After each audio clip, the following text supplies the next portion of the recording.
Hello everybody and welcome back to the Damage Report. I'm John Adirola. It's Monday, and so you know what? Let's bring on Brooke. You know, if you know what's good for you. Exactly. You know what I realized over the weekend? What? So you're here on Mondays.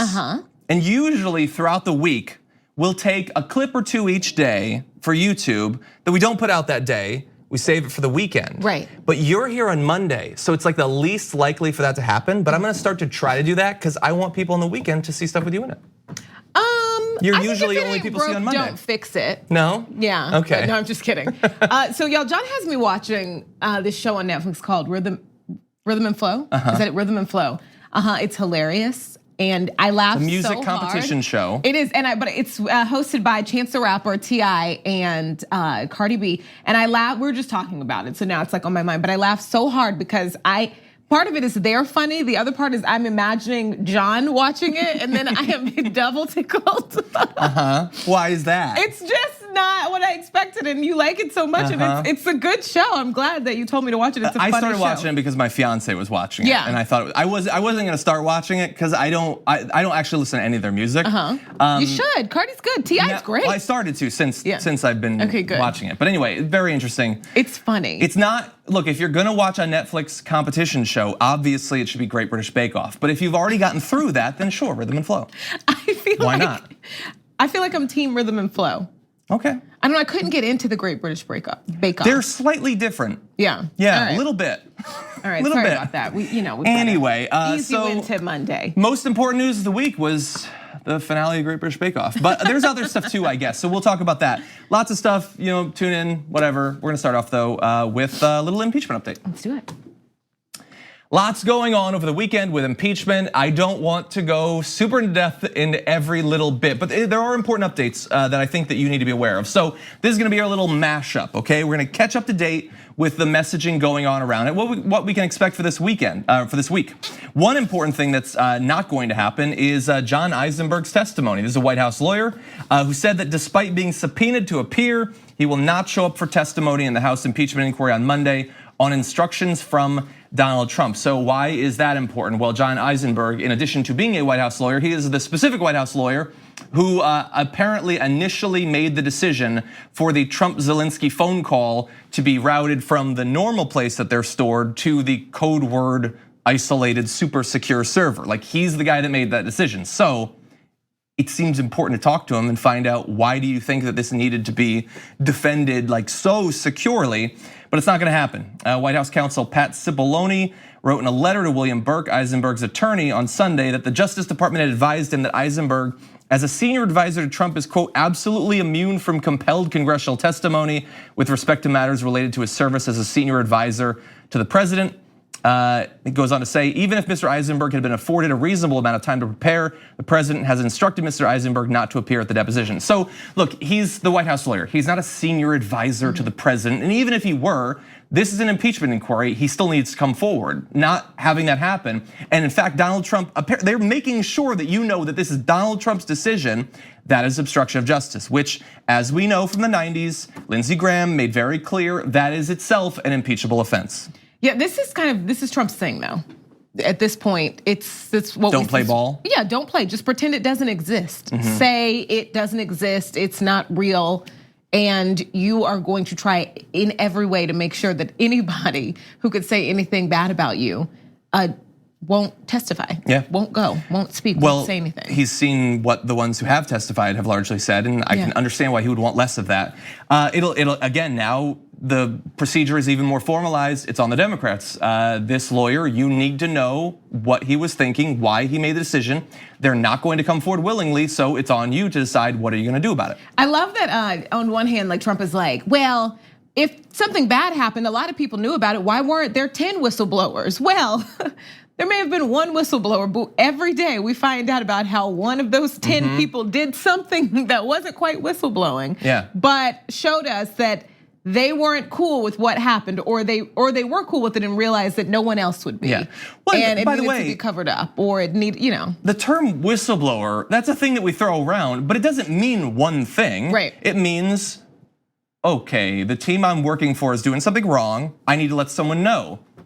Lots of people have done that. Vindman did that. Other people have done that. Like, we've had multiple people testify. They're not the whistleblower, but they did raise concerns about what they saw and what they heard. And listen, not everybody is willing to put their career in jeopardy for the sake of the country. We all think that we would hope that we have people working for the White House who all would, but that we just can't be there at this point. So really fast, I want to run through a couple of other little updates. What is Donald Trump thinking about this? He tweeted, "What I said on the phone call with the Ukrainian president is perfectly stated." He himself put perfectly in quotation marks, which is usually what you do to cast suspicion on the word, but whatever. "There's no reason to call witnesses to analyze my words and meanings. This is just another blah, blah, blah." So there shouldn't be any witnesses. He's not interested in any. I might have figured out why he doesn't want more witnesses. He apparently complains daily that we're getting effing killed. A Republican close to Trump says he does make that comment literally every day. And what's interesting is he just got done, you just saw, he got done saying no more witnesses testifying, which is interesting. Bear that in mind as you read this. "The whistleblower gave false information and dealt with corrupt politician Schiff. He must be brought forward to testify. Written answers not acceptable. Where is the second whistleblower? He disappeared after I released the transcript. Does he even exist? Where is the informant? Gone." So he's confusing a lot of stuff there. The President of the United States sends us messages like that. Yeah, so there shouldn't be any witnesses / this whistleblower definitely better be a witness, because you can't just give written answers. That's insane. That is how you deceive people, by not showing up, not being asked follow-up questions. You just do the written answers, which is an interesting stance coming from Donald Trump, because you might recall when Robert Mueller was doing his investigation, Donald Trump refused to testify in person and instead only submitted written answers. And in fact, at the time, Mueller described those answers as inadequate and incomplete. Right, so he's just. But that was good enough for him. Right. What is so fascinating to me, like as this goes forward, I just like wonder how many people working around Donald Trump, or when he says, we're getting killed, are like, wait, who is we? Oh yeah, Actually, I've reached my limit, but. I don't want to end up on Dancing with the Stars. One more thing, and so that was sort of looking back at the witnesses we've had and his continuing messaging around the whistleblower, who again, who cares who the whistleblower is? We've got so many of them at this point. But moving forward, he said, if shifty Adam Schiff, who is a corrupt politician who fraudulently made up what I said on the call, is allowed to release transcripts of the Never Trumpers and others that are and were interviewed, he will change the words that were said to suit the Dems' purposes. Republicans should give their own transcripts of the interviews to contrast with Schiff's manipulated propaganda. House Republicans must have nothing to do with Shifty's rendition of those interviews. He is a proven liar, leaker, and freak who is really the one who should be impeached. I don't even know what any of that means. Right. But what he's saying there is, if the official transcript of these things, which is not taken down in real time on Adam Schiff's BlackBerry, he's saying, don't trust your lying eyes when the transcripts come out. I will just say that they're made up because Adam Schiff was in the room, even though he has no control over that and didn't produce them. There's also plenty of GOP representation in all aspects of this process, so he could just go to one of his boys and be like, hey. Mike Pence could ask his brother. Hey, is this right? Exactly. You know what I mean? I don't know. All this is designed to do is, hey, you guys who like me, some stuff's gonna be coming out. It's gonna sound really bad, but don't listen to it. Adam Schiff made it up somehow. Because he made a joke about something on the call once. He's still on that thing of he made up what was on the call. It was like a throwaway line, a joke that he made. Whatever, anyway, so that's the communications going on around this week. We'll see, I mean, like 2 weeks ago, we had Vindman last week with some interesting stuff too. God knows what'll happen now. It would have been great to find out what the lawyer said, but it turns out the Dems are gonna have to push harder if they wanna get that. Okay, we're gonna take a short break. We come back, Sharon Kann of Media Matters is gonna join us to break down Fox News' messaging around reproductive rights and abortion after this. We need to talk about a relatively new show called the Republic, or UNFTR. As a Young Turks fan, you already know that the government, the media, and corporations are constantly peddling lies that serve the interests of the rich and powerful. But now there's a podcast dedicated to unraveling those lies, debunking the conventional wisdom. In each episode of the Republic, or UNFTR, the host delves into a different historical episode or topic that's generally misunderstood or purposely obfuscated by the so-called powers that be, featuring in-depth research, razor-sharp commentary, and just the right amount of vulgarity. The UNFTR podcast takes a sledgehammer to what you thought you knew about some of the nation's most sacred historical cows. But don't just take my word for it. The New York Times described UNFTR as consistently compelling and educational, aiming to challenge conventional wisdom and upend the historical narratives that were taught in school. For as the great philosopher Yoda once put it, you must unlearn what you have learned. And that's true whether you're in Jedi training or you're uprooting and exposing all the propaganda and disinformation you've been fed over the course of your lifetime. So search for UNFTR in your podcast app today and get ready to get informed, angered, and entertained all at the same time.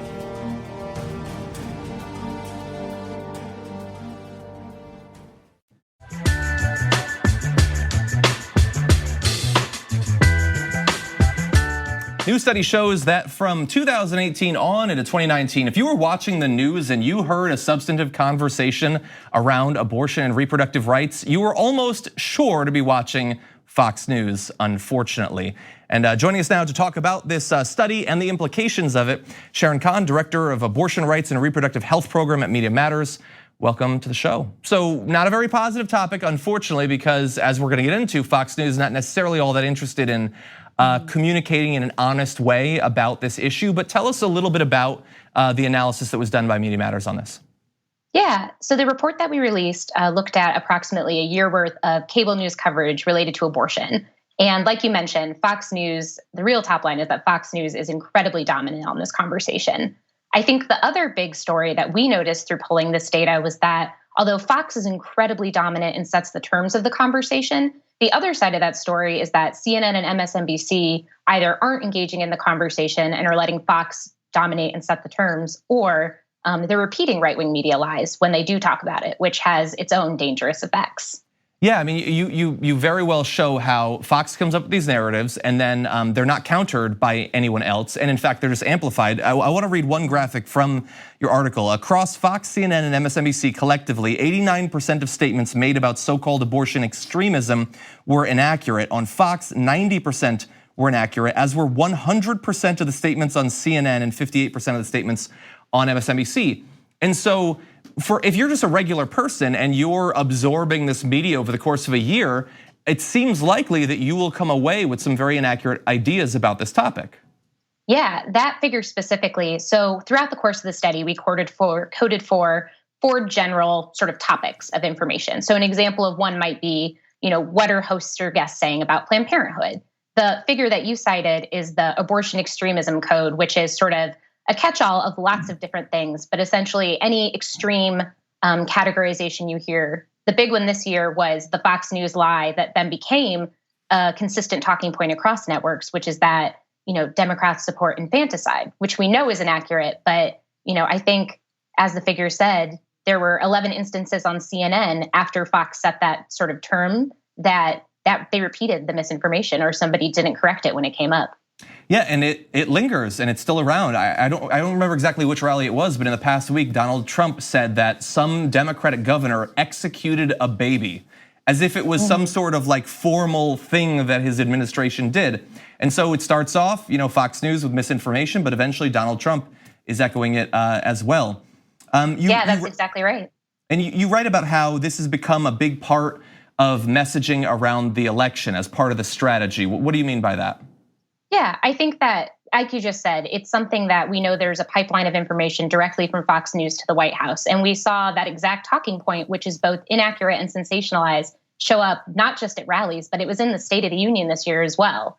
Where we're seeing this play out more broadly is that as part of the consistent talking points we hear on Fox News and throughout conservative media, that Democrats are too extreme to be electable. And we've really seen this particular piece of abortion misinformation become a real hallmark of making that claim across a variety of issues.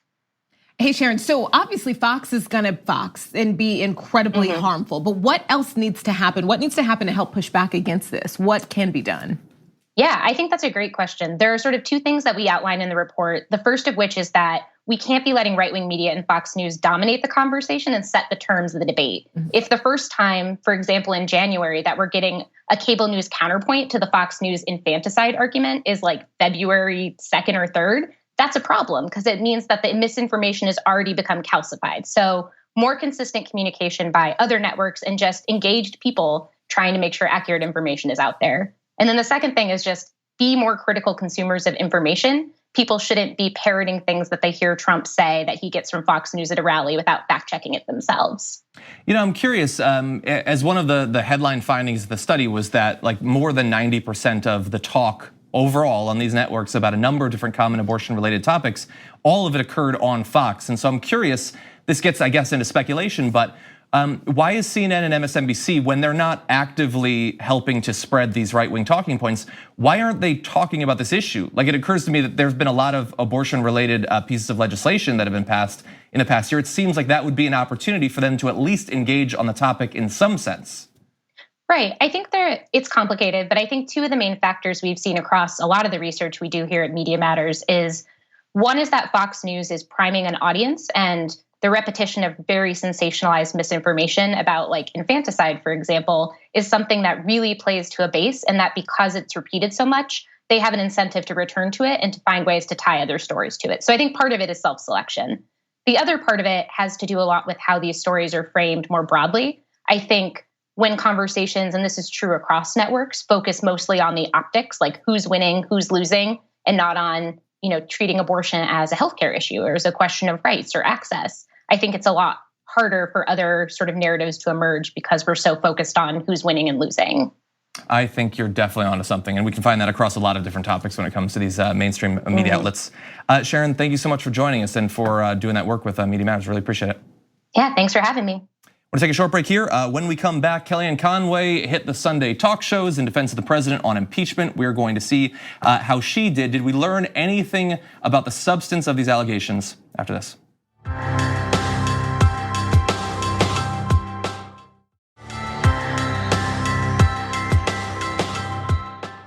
This weekend, Kellyanne Conway was all over the airwaves answering some tough questions about Donald Trump and what he said about the impeachment inquiry, how it's developing so far. In past attempts, we've had Mick Mulvaney try to defend the president, did not work out so well. Rudy Giuliani, I think you know where that's going. So let's see, Kellyanne, she's an experienced communicator. How did she do? Well, she was on with Chris Wallace, Republican, but one who doesn't necessarily feel like his job is to defend the president himself. Here he is asking her about the attacks against the closed door nature of the impeachment inquiry prior to this last week. So why is it okay for Republicans when they're in charge to conduct hearings, depositions, interviews behind closed doors, but it's unacceptable for Democrats? Respectfully, Chris, this is about impeaching a president of the United States, which is an Benghazi was about 4 Americans who died. Because of the negligence of the woman who got defeated for being president wouldn't you of the say United that's States. pretty important too? And an ambassador, wouldn't you say that's pretty director important? lied about a videotape being the reason. Wouldn't you say Benghazi was pretty important? I would say Benghazi was extremely important, and I will always be very sad. But it was conducted behind closed doors, is my point. So why is it okay for Republicans to do Chris, it, the president of the United States has no due process right. He's had no due process rights afforded to him in this whole process. He had a very simple question. You had the Benghazi hearings. There was one other hearing that he mentioned too under Barack Obama that the Republicans had, and they did closed door testimony. Trey Gowdy even played a bit of video of Trey Gowdy saying witnesses are different when the cameras are rolling and when they're not. And it's much more productive when the cameras aren't rolling. And she did not engage with that hypocrisy one bit. I'm so tired of Benghazi. Yeah, me too. What I would but really he was trying to use it for something productive, which was great, I guess. But she jumped on it. She was like, and I was like, oh, I know those talking points. Right, exactly. It's one of the worst things that's ever happened in American history. I would really like every GOPer that comes on and says, because they just say Benghazi, that's it. I would like to give them all, before you can use it, 20 seconds, tell me exactly what that means. Yeah. Tell me what you're talking about. Tell me what you're referring to. Explain it. They haven't had to explain it in a very long time. Right. You're just supposed to say it's a tragedy that 4 people died, and obviously it's singularly Hillary Clinton's fault for some reason. I guess it's what they're supposed to say, yeah. But anyway, look, I would honestly rate that clip was unproductive if you actually want to find out why it's okay for one party to conduct X and not the other party, but it's unproductive to have her on your show if you would like any real answer. But he did, I guess, his job. He pointed out the hypocrisy, but she is talented enough to simply slide into a different topic. But let's see if she'll continue to be able to do that. So next, what actually happened in regards to the aid. They get into it. We're gonna have a couple of clips. Here's the first. Over the last 2 weeks, Fiona Hill and William Taylor and Lieutenant Colonel Alexander Vindman, all of them top foreign policy officials for this president, have all testified about repeated instances where they saw that support for Ukraine was dependent on Ukraine investigating the Bidens. Isn't that the definition of a quid pro quo? The fact is that Ukraine has that aid. They're using that aid as we sit here. Under President Obama, they got pillows and blankets. We've given them aid. No, that's important. They have aid and they have more aid and they're using it. Which is that the way the aid was withheld until... The Ukrainian president says he has no idea the aid was withheld and he, quote, felt no pressure. Why doesn't it matter what the two presidents who were involved in that phone call and in the entire transaction and indeed in the bilateral relations between our two nations? Okay, so the last point, why doesn't it matter what the two presidents say? Well, one, maybe it would matter with the Ukrainian president. But if we're saying that there is a corrupt exchange going on, why doesn't it matter what one of the two people in the corrupt exchange said? Well, if we believe that what they're doing is illegal, then I'm not inclined to care about their interpretation of it. And also, abuse of power involves power. One in this situation had immense power over the other. Yeah, exactly. So once the other finally is able to get what was deserved for the betterment of their country, they're not gonna. Yeah, and not just in this instance, likely in the future. Yeah, like you asked me to investigate your political rival, or you wouldn't give us humanitarian aid. Yeah, and there's an interesting thing there. What she said about the aid they got under Trump versus the pillows and blankets they got under Obama. The goal of that is to tell you that the Trump administration is serious about defending Ukraine and helping them to defend themselves, whereas Obama was not. The important follow-up question: defend against who? Obviously, Russian aggression against them. And the thing is, she can go on those TV shows and say that they're serious about it. Donald Trump was quoted over this weekend as saying, well, you know, Ukraine was always owned by Russia anyway. Which, if I were the Ukrainian government, I would be a little bit worried about him thinking that the natural state of things is for Russia to control Ukraine. Right. But they didn't just get blankets and pillows, that's the important thing. So look, he asked, is that the definition of a quid pro quo? And it definitely is. And he also got into the fact that it isn't just one phone call that demonstrates that a quid pro quo arrangement was being designed. Her response to that is, but they got the aid. But there's an issue with that as well, which she gets into in this clip. One of the things that you and other White House officials say, well, the aid was given anyway. That's important. They're using it right now as we speak. Okay, Ukraine but let's talk about the timeline for giving the aid. Let me put this up. The aid was held up all summer, and it was finally released on September 11th, a month and a half ago. Here's the timing. 2 days before, the Inspector General informed the House Intelligence Committee about the whistleblower complaint. Kellyanne, the president didn't release the aid until the story was out. You're trying to make that causation where it may be I find it an awfully interesting coincidence. Well, they've got their aid, and that's what's important. And why No. But how the aid came out, it was held up all summer till the 11th of September, and the only reason it came out was because... No, don't say that. Don't go there. You had already... You have no idea that's why it was held up. So you think it's a coincidence that the whistleblower complaint comes on the 9th and the aid is released on the 11th? You're suggesting that's a coincidence? Well, I'm suggesting that you don't know what you were just about to say to be true. Maybe it's just a coincidence. Yes, we don't know for sure, but man, it seems suspicious that it was held up for literally months while he was having these phone calls, while he was dispatching both actual diplomats under the State Department and his sort of shadow diplomacy team headed by Rudy Giuliani, all of them to get him to make, him being President Zelensky, to make a public assurance that he's going to do these investigations. They'd already set up what form it was gonna come in, remember? The CNN interview where he was just gonna spontaneously bring up that they were investigating Joe Biden. All during that time, the aid is held. Then months later, the story comes out, and within 48 hours, they've given the aid that they were legally required to give. Yes, we can't prove yet with what we know that those two things are connected, but reasonable people can look at that and understand what's going on. Yeah, I don't even understand the game. Like they just completely disagreed, and we're always going to disagree. And that's a fascinating game of like, sure, let's have her on, like. Well, I don't know what Chris Wallace was thinking, but I assume he thinks that someone watching that will come out of it thinking they didn't really have a defense to that point that he pointed out the timeline. So the whole point is essentially just to like have her lie, but prove. Not lie, but like sort of flounder around trying to come up with something. So if he just did a segment where he just laid out the timeline, that's one thing. But if he brings on, that's a good point. Yeah, I mean, I don't. That's a good point. I can't say that was successful, but that's probably what he was hoping. That's a good point. Yeah. All right. Okay, so we're gonna take a short break. We come back. Bill Maher last Friday had a couple of interesting guests on. We'll get into it after this.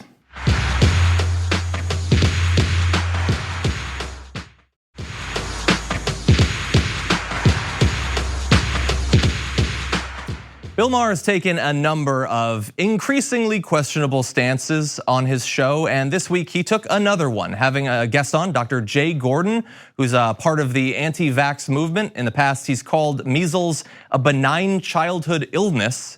And so he had him on, and he defended him, saying, to call you this crazy person, really, what you're just saying is slower vaccinations, maybe less numbers, and also take into account individuals. People are different, family history, stuff like that. I don't think this is crazy. The autism issue, they certainly have studied it a million times, and yet there's all these parents who say, I had a normal child, got the vaccine. This story keeps coming up. It seems to be more realistic to me, if we're just going to be realistic about it, like it probably happens so rarely, but you can't say it happens 1 in a million times, because then somebody could think, well, I could be this millionth one. So you scare people, so you can't say what might be the more realistic opinion. And he's not really explicit there, but what he appears to think is the more realistic opinion is to continue to believe, despite the lack of any scientific evidence for a link between vaccines and autism, against all of the positive benefits of vaccinations, that he is going to use his platform with millions of viewers and his social media reach and all that to continue to call into question the idea that you should vaccinate your children. And he can sort of try to nuance it a little bit. It's about slower and taking into account individuals. But the people who are against vaccinations are not gonna be like, you know what, good point, I'm gonna go a little bit slower. They just don't vaccinate their children, and that can be deadly for their children and for other children as well. So look, I bring you on to talk about this, Brooke, because you're a big fan of Bill Maher. Torture me. No, because I know that you love Bill Maher. Okay. And so he has done a lot of really questionable stuff, as I said in the intro. Awful stuff. Awful stuff, yes. Questionable is I was being being unfair. jokey. Okay. But having on for a long interview too, it was a big chunk of the show, this anti-vax doctor, who the doctor said a couple of things to be like, I admit there's no scientific evidence for what I'm saying here, which that's not a thing you should put in as a side note. That should be a core concern for your identity, which is an anti-vaxxer. But that's what he used his show for. That's what HBO is promoting. Listen, Bill Maher sat up there and called himself a house N-word. Like, so except he didn't say that specifically. He said the full thing. Is this finally too far? No, not too far. My thing but is we just have to kind of like, this is what you expect from Bill Maher. Eventually, a person who hits this group of people is gonna hit this group, and then this group, and then this group, and then this group, but everyone's gonna keep supporting him and gonna keep going on his show. HBO, like these, like big corporations, big companies, big networks, they don't do anything because the executives feel personally like, oh, you know what? That's too far. No, they react to the public. Megyn Kelly would still have a job if people on Twitter hadn't said, okay, it's too far. Because what she said on Fox News essentially every single day matched what she said that day. Yeah, and with Bill Maher, he can say whatever he wants in the show, I don't really care, but I think that people should understand what sort of liberal he is. That it's a particular sort, and like him trying to for whatever reason, and I'll get into the reasons, him trying to reach out and hug this this extremist, weird Santa Monica parent sort of thing where they don't think they should vaccinate their kids, that's weird boomer liberalism. That's all it is. It's not liberalism at all. Like Bill Maher's behavior has nothing to do with his politics. The people who are anti-vax, some of them are right wing, but it's more common for people who are otherwise liberal, but they go crazy on this issue. I think Bill Maher's things that come out of his mouth, they don't have anything to do with his politics. He's just not that nice of a person. Yeah. Well, look, he has an explanation about that. He has an explanation for why he feels like he needs to talk about this here. So he says, it's courageous to speak at all about the topic of vaccines. He says, of the idea that there's one true opinion, we don't play that game here. He called physicians the people in the white quotes. So this idea is that, and I was talking about this before the show, back in the 90s, he had politically incorrect or whatever. The idea was that he was gonna say the stuff that other people thought but didn't say. Here's the thing, people are saying this. They're crazy people online. They say that vaccines cause autism or other things. It's not courageous or bold to say that. It's courageous or bold to live your life with no concern for what science says, I guess. Not only are people saying that, they're acting on it, and we're seeing breakouts of massive diseases that we haven't seen in decades. Yeah.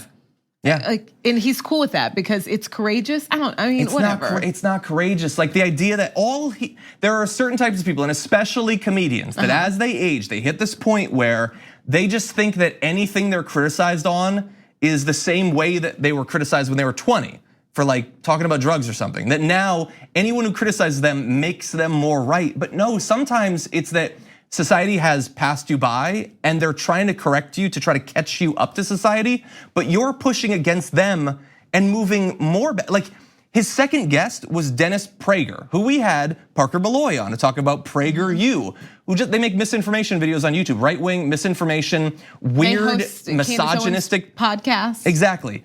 Dennis Prager, that same week he was on Bill Maher, said, good grammar is white grammar, so you cannot insist that students speak properly or write properly because you'll be called a racist.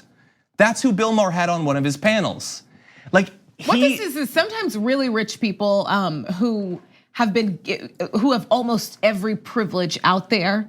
You just start scraping for more, and you start to think that you want. This is not him not understanding like the criticism. He's very smart. He's very intelligent. He wants to be able to do and say things that people are saying he can't. Yeah, that he shouldn't. It's a knee-jerk reaction. Wants to be able to do everything. He likes the power and the freedom that he has to do and say whatever he wants. Yeah, and some things aren't worth doing. Yeah, no, exactly. It's not worth doing a 15-minute interview with an anti-vaxxer. It's not worth taking one of you have so few spots on those panels, so few that you can never manage to get a progressive on there, and yet you have room for Dennis Prager, or that you feel like you need to bring on Milo, like at the height of his awfulness, to have a dialogue with you. That was a stupid approach. No, when he was pushed into the shadows, now he doesn't matter anymore. And that was how you beat this thing, not using your reach to millions of people to try to normalize a white supremacist. Right, and when people behave like this, you've got to pull in Elizabeth Warren and let them be exactly who they are. And people who don't agree with that and who aren't of that need to stop going on Bill Maher and they need to stop going on Joe Rogan. Like it is just time to just take a stand. And even though it's really cool and the audience is still there and it's cool to be on HBO and it's an iconic show and has a lot of history. And I'll push back against what he says. You just cannot be cool with that platform. People just I think that is 100% right. And someday I'm gonna say it to him on his show. I'm gonna deliver to him on his show. Bill Maher segment, we end with him making sure that later on in life, he wasn't a hypocrite. Okay? No. John has said I am a hypocrite. To go on the show. Yeah. Anyway, we'll see. Now he's never gonna have you on anyway. He doesn't have progressive. If he knows what's good for him. He needs room for Ben Shapiro and Tommy Lauren to fit on the panel. Okay. Okay. So really fast, just a couple of minutes. Let's have a little bit of fun. Okay. We're gonna tee it over to something different. Oh gosh. I don't know. A couple of weeks ago, Edward Snowden was on Joe Rogan's podcast, and I missed one section of it. I guess it was news, but I didn't see it, so we gotta talk about the aliens. So obviously, Edward Snowden had a lot of access to a number of different secure servers in the government. He had access to all that stuff. And so a lot of people believe that the government has been hiding evidence of aliens. Some people believe that. Some people, like me, hope that they've been hiding evidence of aliens and that somebody who had all this access would have access to it, but maybe not. He said, I know, Joe, I know you want there to be aliens. I know Neil deGrasse Tyson badly wants there to be aliens, and there probably are, right? But the idea that we're hiding them, if we are hiding them, I had ridiculous access to the networks of the NSA, the CIA, the military, all these groups. I couldn't find anything. He admitted that it was entirely possible that knowledge of alien contact was hidden really damn well from people with direct access.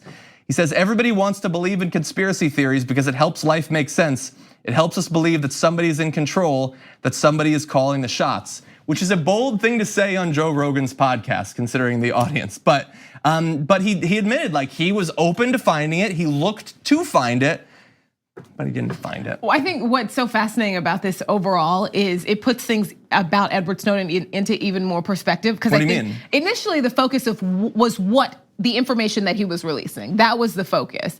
But now I'm kind of back years ago. Yeah. Okay. And so now, though, I'm kind of stepping back and realizing, No way, he was just wilding out. He was looking through everything, looking for anything and everything. And that hadn't really dawned on me. The focus was about like, this is what he found, this is what he's releasing, and you want to, like hone in on that. But like, I just picture every day what he was doing, and that had never dawned on me. Are the Olsen twins secretly one person? Everything, all day, every day. He was just snooping through our government's most like private information, looking for anything. Was Mulder onto something? Like, how long did he spend looking for proof of alien life? Probably weeks.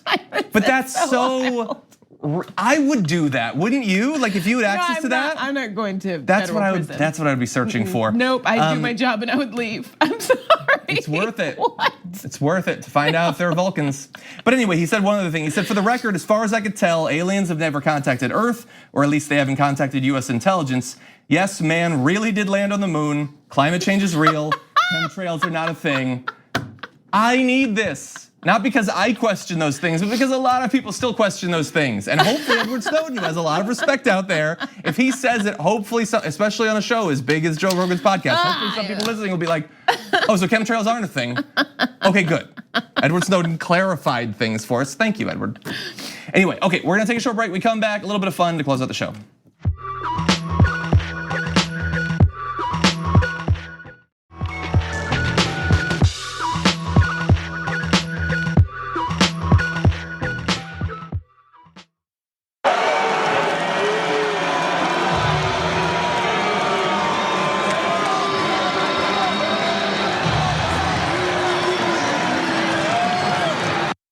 I know what you're thinking, that is a crowd that hates octagons, but no, they're actually booing the president because that is a thing now. But the reason this is interesting is it was one thing at a baseball game a week ago, but UFC, I mean, we're not yet at like WWE booing the president, but UFC, hypothetically, that's Trump country, right? Like, wouldn't you think? I watched one UFC match and it was like, yeah, like it was too much. So I don't really know. I like the idea of it, but I don't watch it. I have no idea who is actually fighting there. But on Twitter, they say these are his people. Yeah, they do say that. I mean, the idea is it's a more conservative audience or whatever than baseball. I think of baseball as being a pretty conservative audience too. Yeah. But yeah, even at the UFC, like, and he took time out. He went to New York to watch it. There is, though, like with last week, there is controversy about exactly what you just heard there. So we listen to that, and I hear a mix of boos and cheers. It sounds like a mix. I can't say exactly what distribution, but not everyone thinks that, including unbiased sources like Eric Trump, who said at UFC 244 chanting Donald Trump, USA, USA. It sounded like maybe you. I definitely didn't, that couldn't be mistaken with Donald Trump, well, USA, what? Well, and it would be difficult for you to figure it out because go back to that tweet. That, like, you may believe that because we're not playing it, you may believe that it's a video. It's not a video, it's just an image, which makes it really tough to say whether what you're saying is honest or not when you only put a picture there. But then the other person desperately looking for father's approval is Donald Trump Jr. said, for all the haters that keep pretending it was only cheers by us in the first video and boos elsewhere, here's another one from higher up. Nice try, fake news. Faker's gonna fake. But you're only driving home the point that you guys are biased beyond repair. And here's the thing, so I listened to his video, and yeah, there's some cheers in it, but there's also some boos. Why do we have to pretend that it's only one thing, either way? Like, some people like your daddy, and some people hate your daddy. You're just gonna have to accept that at some point. Yeah, But they're obviously biased. They're the only people who potentially want Donald Trump more to see them out defending him than the Trump brothers is Fox and Friends, who had this to say about the issue. You know, the media can say what they want about it, but this is a crowd that loves this is not a PC crowd right here. This is a crowd that appreciates the brawler style of a brawler president who is there in New York City, the belly of the beast, to watch this fight. And there are some media outlets actually saying that they mostly heard boos. This has become so juvenile. If you actually listen to the video and the audio, there clearly were a ton of cheers. And the bottom line, who cares at the end of the day? The president was trying to have a fun night. So here's the thing. Wait, that's how the president talks about impeachment. Yeah, totally. So like a lot of people are saying this and that, you know what, so maybe, but who cares? Because what only matters is that like this, like. Yeah, you know what I love to end a segment by saying who cares about it after I've just done a segment on my TV show about it. So Ed Henry, clearly you guys care about it at least as much as I care about it. Right. not that important. But we can at least say that we are interested in whether the public out there supports the president or doesn't. And to the extent that we can learn anything from booing or cheering, yeah, we're a little bit interested in it. And the thing is, this is not PC country. Okay, but here's the thing. You are literally triggered over the idea that some people booed the president. So much so that you did a segment about it. That's weird. I really hate this fetishizing of this incredibly biased concept of who is PC and who is not. Here is the truth. Everybody likes hearing some things and they don't like hearing other things. And we've come up with a term for people on the left who don't like hearing things. There's no convenient term for people on the right who don't like hearing things. But if you think that that makes them not politically correct, go up to them and say happy holidays instead of Merry Christmas and see how they feel about that. Say anything negative about religion and see how triggered they get about that. Just because we don't have a term for it, and just because people like, I'm sorry to bring him up again, but just because people like Bill Maher help to advance this right bias term that only people on the left don't like hearing certain things doesn't make it true.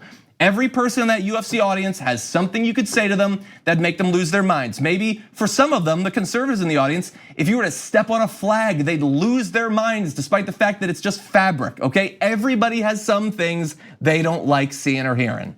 Right, Yeah. I completely agree with you. I think this is ridiculous. I also hate when people misuse, and you were kind of alluding to this, like the phrase politically correct, like as if it's a curse word. Like if you break it down and it's like, oh, hey, treat marginalized communities, treat people who are different than you in many different aspects with respect. Yeah, and the dishonest thing is they act as if the term politically correct just came up and then everyone looked around to see who it applies to. And it just happens to apply to the left, but that's not true. It came up as a way to respond to the fact that leftists were finally speaking up about things they didn't like. Like if you believe that only the left is politically correct, I want you to show a Black Lives Matter sign to a hardcore right winger and see how they respond to that. They have a problem with it. They don't consider it to be correct politically to say that. They have their own term, all lives matter. Why did they come out with that? Why did they feel the need to come up with a different slogan? Because they were so bothered by the one that some people dared to organize around. Well, because it's, I mean, let's be honest, they're a little racist and they're bothered by the idea of people protecting like Black lives or adding value to it. And what is correct politically to them is white supraemacy and not questioning it. Absolutely. Yeah. It's not about like being even. It's like, no, we like things. Yeah, we know things are a little racist. We like that. And we like it. And it makes me uncomfortable when you point out how biased the way things are is. Yeah, thank goodness Pete Buttigieg apologized for when he was an all lives matter kind of guy. All right. Was he really? Yeah. Oh, I'm starting to think there might be issues with him. Did you know that the primary is down to him and Elizabeth Warren, according to him? According to him. Weird how that works out. Time today. Yeah. Anyway, okay. So we actually have like an extra minute, which we never have. So I want to read some of your iTunes reviews because you guys may not know. If you watch this on our live platforms, or if you do the podcast, or you do YouTube, you may not know this is a podcast too. And it turns out the way iTunes does podcasts, it's impossible to discover them. So the best way to help with that is to do a 5-star review and post a little comment about it. So Citizen said, I listen every day. I appreciate your unique blend of news, fact-checking, respectable guests, and humor. I've never heard of them referenced as respectable guests, but I think they are. Okay, I'll take it, right? Yeah. And so Multi-Grain Master says, deserves all the stars. I try to watch the live show every day to get John's take on the major headlines and see how his criticisms compare to my own. He and his guests and contributors truly represent an informed and compassionate progressive perspective.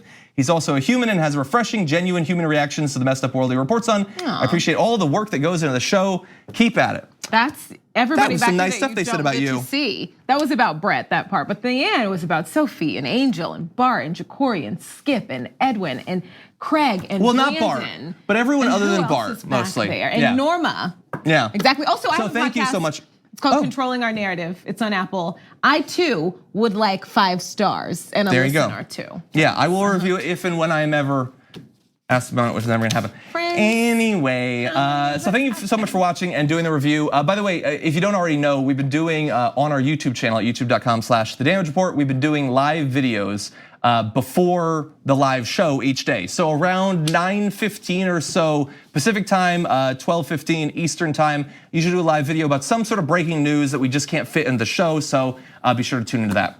Thank you, as always, Brooke. You're Great to have you welcome. on. Lots of fun. Thank you. So much planned for this week. Great guests as well. Very respectable guests this time around. So tune in throughout the week. You'll see that. I'll see you tomorrow morning.